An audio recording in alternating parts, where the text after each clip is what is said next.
sebagai gerak lanjut berkenaan tentang turunnya Lailatul Qadar dan apa itu tanda-tandanya, di mana para ulama telah mengadakan penelitian secara menyeluruh berkenaan turunnya Lailatul Qadar ini. Tanda-tanda turunnya bahwa Al-Qadar itu turun, ada tanda-tanda.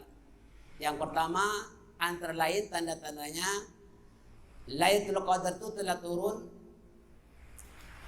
Perhatikan pada malam itu, ya, suasana tenang, tidak ada angin tiup terlalu besar, sepoi-sepoi bahasa katanya, artinya tak kencang, tak ada angin kencang. Bahkan dedaun-dedaun dari pokok-pokok ini tunduk, bergeraknya sedikit-sedikit saja, tidak bergerak kuat. Itu tanda-tanda di antaranya lah, ya. Bahkan binatang-binatang, jangkrik, semua burung apa saja tidak berani berbunyi karena menghormat turunnya malaikat itu. Jadi pada malam itu malamnya tenang, tak panas dan tak sejuk, sederhana, ya. Dan dedaun semuanya tunduk kecut. Tapi kita pun susah juga pastikan pasal apa? Masalah daun itu mulai 21 saja sudah malam-malam kita tengok daun tidak ada bergerak, memang sudah kucuk. Tak ada angin kencang lah, ada angin sedikit saja. Terakhir tanda-tandanya, pastikan betul pagi matahari terbit daripada arah timur, tidak mengeluarkan sinar merah, tidak kuning, dia agak kabus putih. Kalau Anda mempunyai rumah tingkat tinggi, tinggal di tingkat berapa ya yang boleh melihat ufuk timur, keluarnya terbitnya matahari itu tidak mengeluarkan sinar kuning, tidak mengeluarkan sinar merah, bahkan seperti kabus putih saja. Karena menghormat malaikat-malaikat yang diperintahkan oleh Allah SWT untuk apa? Malaikat itu turun, tanazzalul malaika warruh, malaikat-malaikat dan malaikat Jibril untuk menyampaikan suatu anugerah kepada para hamba-hamba Allah yang layak mendapat malam Al-Qadar. Itu anugerah dari Allah. Maka kita wajib bersyukur kepada Allah. Qul bi fadlillahi wa bi rahmatihi fabidzalika falyafrahu. Surah Yunus itu 58. Katakanlah dengan anugerah Allah dan rahmatnya, dengan demikian kamu wajib bersyukur. Kalau ada terasa sesuatu yang luar biasa, Anda nampak, tak semuanya orang nampak seperti itu, pandangan orang itu saja yang dapat. Ya, ini ada secara umum atau secara personal lah.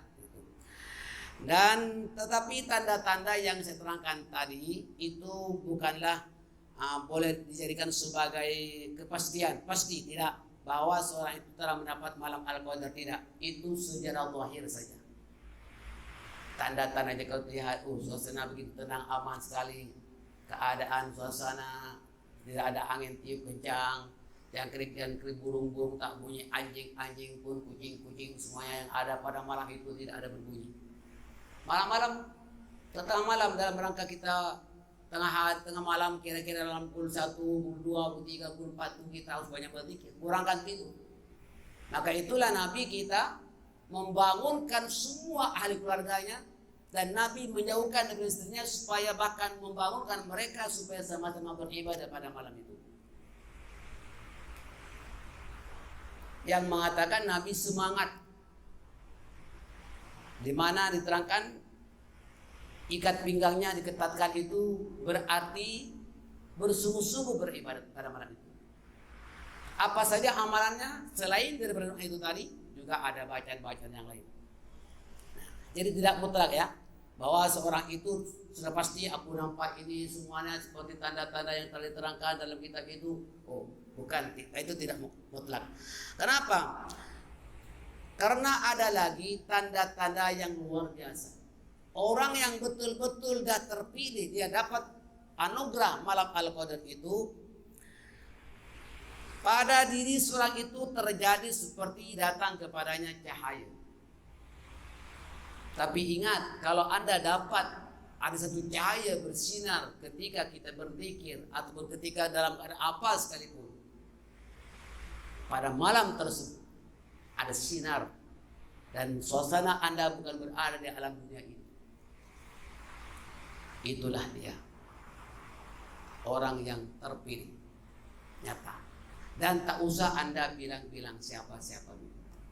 Kalau kita tak paham betul tak ini tanda, tanya kepada orang-orang yang alim, yang arif. Jangan disebarkan ke dalam WhatsApp, jangan disebarkan ke dalam. Ini secara personal, rahasia dari Allah SWT, anugerah. Banyak-banyak bersyukur, diampuni dosanya oleh Allah selama 1000 bulan. Allahu Akbar. 1000 bulan itu 83 tahun, ekstra 4 bulan. Luar biasa. Kalau dalam hidup ini kita umur 80 tahun misalnya, sekali dapat pun cukup. Kalau dapat 2 kali, siapa tahu kita pasti panjang umur akan datang, dapat lagi. Allahu Akbar.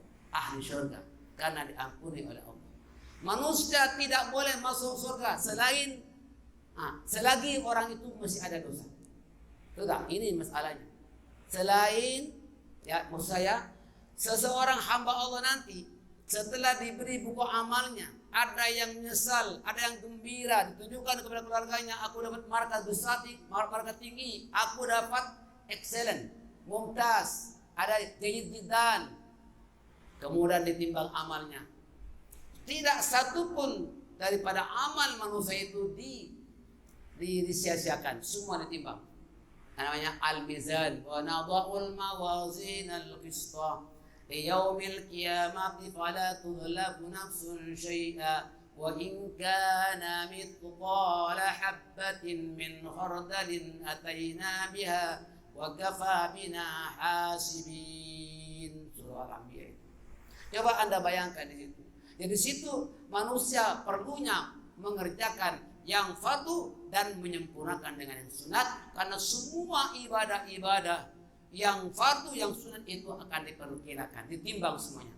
Kalau ada seorang itu dagingnya sudah miring ke kiri, ini berbahaya, ini mesti mampir ke dalam neraka. Tetapi ditambah dengan pahala-pahala sholat sunat, pahala qobliyah, pahala sholat tahajud, sholat witir dan sebagainya, termasuk sholat tasbih dikumpulkan dengan sembahyang sunat Tahiyatul Masjid, dikumpulkan dengan sedekah, dengan wakaf, dan semua kumpul.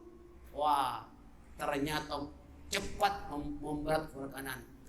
Ternyata nyaris dia menjadi ahli neraka, tapi berkat mengerjakan perkara-perkara yang sunat, dia ternyata menjadi ahli surga.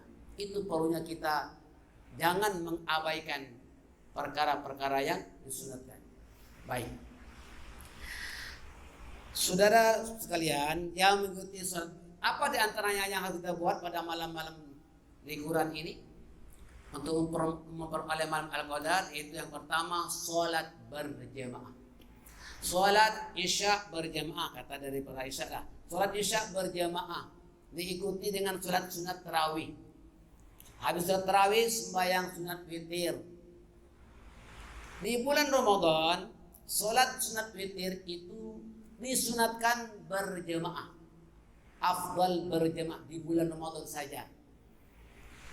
Biasanya lazimnya baik di mana-mana, termasuk di Makkah Madinah, di mana-mana, habis sholat tarawih dia terus ditambah dengan sholat witir 3 rakaat.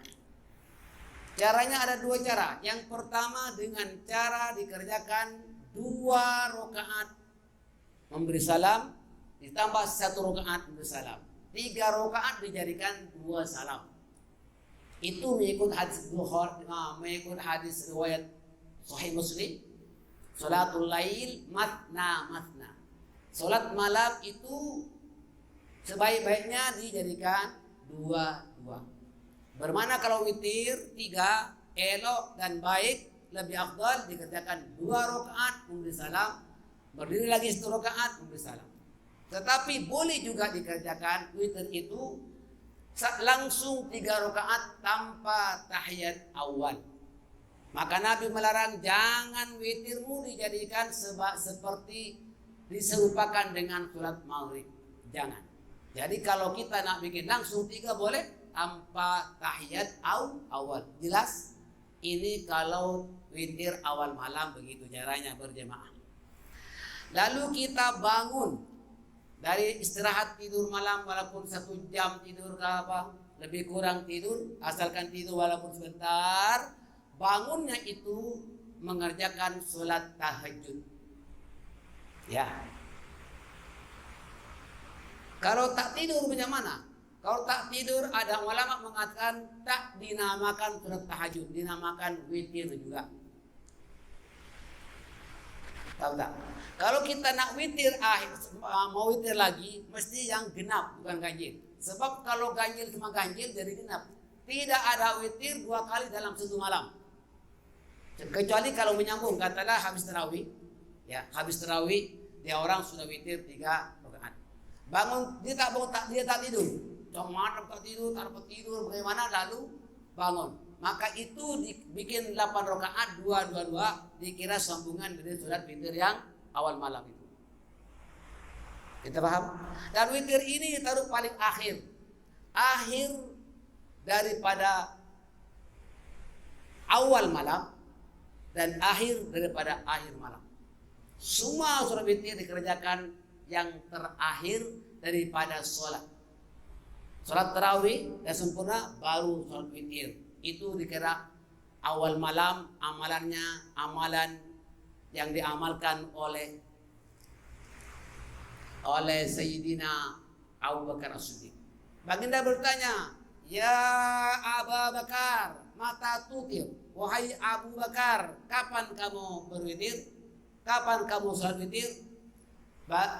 Abu Bakar menjawab, "Saya biasa witir pada awal malam sebelum saya tidur.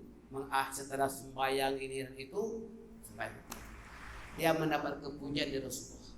"Wahai Abu Bakar, kamu orang-orang yang berwaspada, berhati-hati, takut tak terbangun." Ya, sebab Abu Bakar itu sudah umur. Lalu tanya kepada Umar, "Wahai Umar, ya Umar, mata tutir, kapan kamu sholat sembahyang? Kapan kamu sholat witir?" Sayyidina Umar mengatakan, "Saya suka melazimkan sholat witir pada akhir malam." Tidak ada komentar negatif. Sebenarnya, "Wahai Umar, engkau orang yang paling teguh pendiriannya. Yakin bahwa kamu akan." Nah, kalau suntuk kita belum sholat witir, suntuk masanya sebentar lagi dah masuk subuh, maka Anda cukup witir hanya 1 rakaat. Itu emergensi, Bu. Bukan diperintah supaya witir itu hanya sekali, bukan. Kadang-kadang orang ambil ringan saja. Ya, Ustaz cakap 3 rakaat dia bikin 1 rakaat saja. Kebanyakan macam itulah, ambil mudah. Sebetulnya tidak diperintahkan witir 1 rakaat, tidak. Sebetulnya paling tidak sederhana 3 witir, 2 dan 1 ataupun langsung 3. Tetapi kalau Anda satu ketika, satu malam tidur pulas, nyenyak betul, bangun lambat, nah maka kalau dia belum bisa witirlah kamu walaupun 1 rakaat. Emergency, bukan amalan seharian, bukan. Kalau tiap-tiap malam sebaik-baiknya witir pada tidak 3 kali, bukan 1 kali. 3 rakaat, bukan. Jadi yang 1 rakaat ini kalau keadaan suntuk, bisa paham Ibu? Nah, dia mungkin ada di antara kita ambil ringan saja, malah lah nak witir 3 kali, dah sekali jadilah. Kau tahu sudah tu memang 10 kali ya Bu? Bukan. Awak nak faham itu pemahaman hadis yang Nabi mengatakan 1 witir itu 1 rakaat itu kalau keadaan terdesak dengan waktu bisa cukup. Itu saja. Ada mau tanya apa lagi? Solat berjamaah isya, solat tarawih dan witir berjamaah semuanya, ya kan? Di bulan Ramadan. Kemudian bangun sholat tahajud. Berapa rakaat? Yang normal 8 rakaat dikerjakan masna, dua. Bermakna kalau 8 rakaat 4 salam. Baru ambil doanya, baca doanya. Demikian, lebih kurangnya mohon dimaafkan. Wabillahi ridha wal inayah. Wassalamualaikum warahmatullahi wabarakatuh.